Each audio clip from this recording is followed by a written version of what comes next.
All right, it's that time of the year. Who had a good year? Who had a bad year? I'm going to break it down team by team. And, well, E-Step beat me to it. He dropped his at like 10:30 this morning, so good on him. I don't think the guy sleeps. All right, coming up next.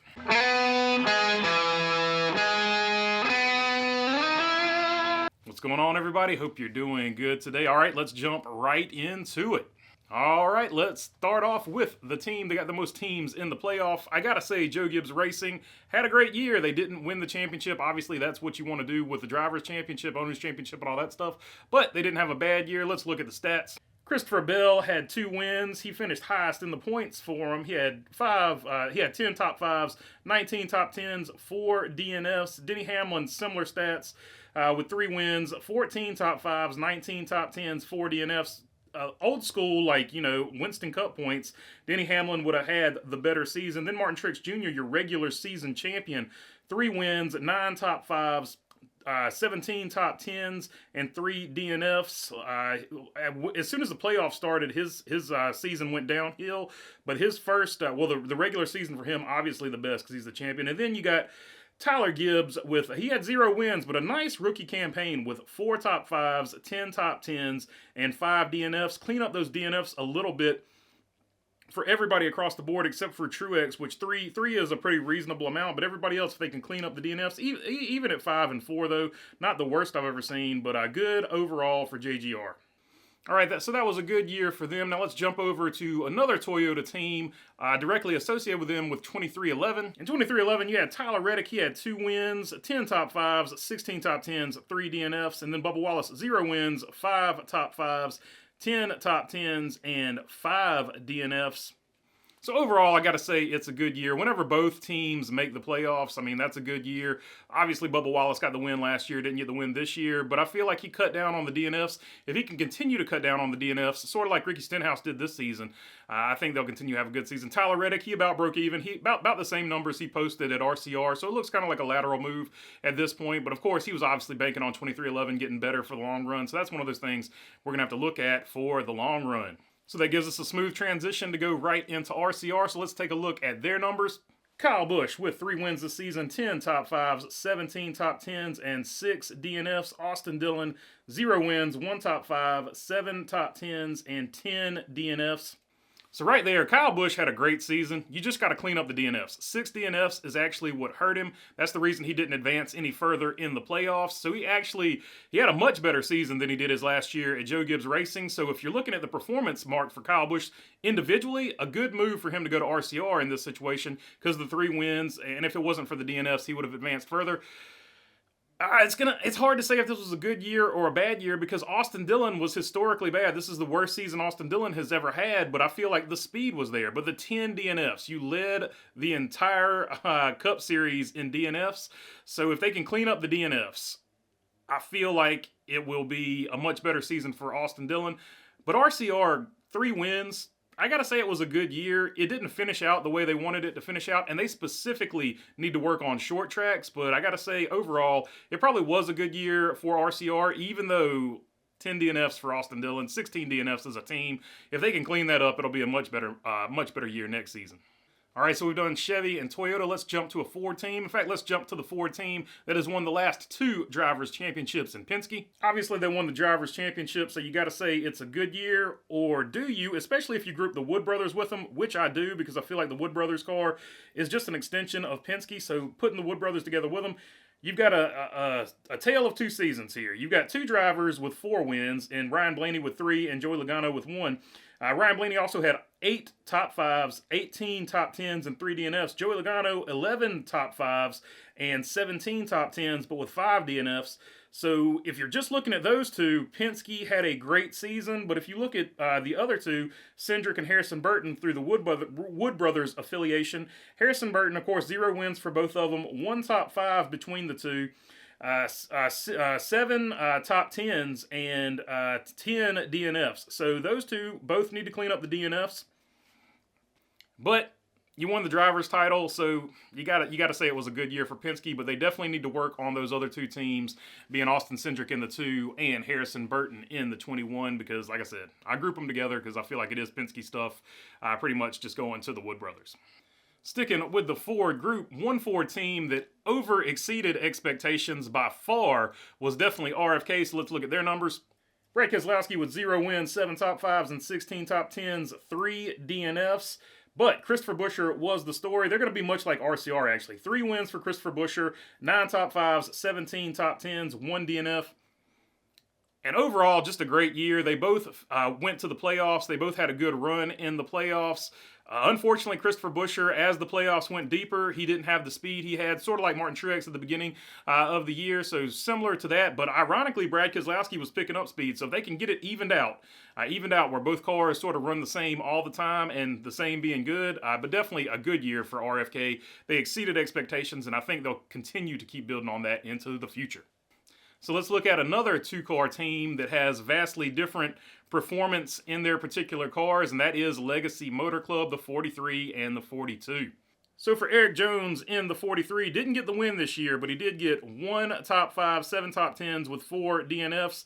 But then you go over there and look at that 42. No matter who was driving it, 0 wins, 0 top 5s, and 0 top 10s. And yes, I'm talking about Carson Hocevar because his best finish in there was 11th. Noah Gregson's best finish in there was 12th at Atlanta. Hocevar's was 11th at Bristol, and 6 DNFs. Just for Noah, I don't know if Hocevar DNF'd more than once, but at least 7 DNFs there. But overall, I gotta say it was a bad year for Legacy because, well, we know why. They didn't have the factory support. They're gonna have the factory support next season. So next season, I expect a huge bump. Of course, John Hunter Nemechek replacing Noah and Carson Hocevar over there in the 42. So it's gonna be a year of change over there at Legacy, and I expect them to be much better. And obviously, the lack of manufacturer support hurt them this year. They will not have that issue next season. And we know the year previous to this, they had made some gains. I expect to see those gains and more next season. All right, sticking with 2-car teams, let's go over there to Trackhouse. 2 wins for Ross Chastain, 10 top 5s, 14 top 10s, 4 DNFs. Daniel Suarez, 0 wins, 3 top 5s, 10 top 10s, and 6 DNFs. About par for course with Ross. He did about the same as he did last year. If it hadn't been for the DNF at Talladega, I think Ross Chastain has a really good chance of making the Final Four. However, he didn't, and obviously he won the last race. So I'm going to say overall it was a good year for Trackhouse. A little bit of a slip in performance for Daniel Suarez, though. So Daniel Suarez, they're going to need to pick it up on the 99 team. It's not as significant a gap in performance in these 2 teams as you see with some other 2-car teams, but definitely need to pick up the performance a little bit on the 99. Daniel Suarez is a great talent. He really impressed me in the late models over there at North Wilkesboro. He never really sat in one for an extended period of time. He goes in there and sits in them. So I think the talent is there with Daniel Suarez. They just need to get to mesh the chemistry there, and I think the 99 will be right up to running with the 1 car. So overall, though, I'm going to say good year, about the same as they had last year. Good year for Trackhouse, and obviously they got the deal going with Spire where they're connected with Spire now, so that's going to be interesting. Matter of fact, let's talk about Spire next. So obviously for Spire, Corey LaJoie is going to be your leader over there. He is in the better car of the 2. 0 wins this year, 2 top 5s though, and 3 top 10s with 0 DNFs. That's significant in my opinion. Then you got Ty Dillon, who has 0 across the board, but he has 6 DNFs. So 0 wins, 0 top 5s, 0 top 10s for Ty Dillon. Just dramatically different cars. The 77 I don't think is anywhere near the 7. That being said, it's going to be hard to say. Next year, we're going to have 3 drivers over there, so they're going to have an extra car getting the charter from Live Fast, the 78 of Live Fast. I don't know what number it's going to be over there at Spire just yet, but you're going to have Corey LaJoie. You're going to have Zane Smith via that collaboration with Trackhouse, so I expect to see the performance bumped up too, and you're going to have Carson Hocevar in the 77, so I expect next year to see an improvement in performance. Obviously, this year is a bad year. They're an underfunded team this year, but they've got an injection in money, allegedly from the Andretti's. I think that's where the Gamebridge money is coming from, so we're going to see next year, but obviously this year is a bad year, but this is the most interesting team. How much will they come up next season? And we'll get to that in the Way Too Early preview, which is coming either to tomorrow or Thursday. All right, now let's jump into Hendrick, the one that a lot of people have been waiting for. I'm going to say it was a good year for Hendrick, so let's look at the numbers real quick. Kyle Larson with 4 wins, 15 top 5s, 18 top 10s, but he had 8 DNFs. Even despite all that, ends up finishing second in the points. But if you look historically, old school type points, the guy that had the best season period out of everybody, you would have to say is William Byron. If you're judging it on a traditional system, the man had 6 wins, 15 top 5s, 21 top 10s, and 3 DNFs in a different normal type of point system, William Byron probably would be your champion. I'm not throwing any shade at Ryan Blaney, to be clear, throwing shade at the system, but I'm going to get into that video next week, my triannual I hate the playoffs video. Chase Elliott had an underperforming year for him and for Alex Bowman. They both missed significant amounts of times with injuries, and Chase Elliott also had the suspension, but 7 top 5s for Chase Elliott, 15 top 10s, and 3 DNFs, and Alex Bowman with 4 top 5s, 10 top 10s, and 4 DNFs. Chase Elliott did rally, however, to finish the highest of drivers that didn't make the playoffs, so he did rally at the end of the season.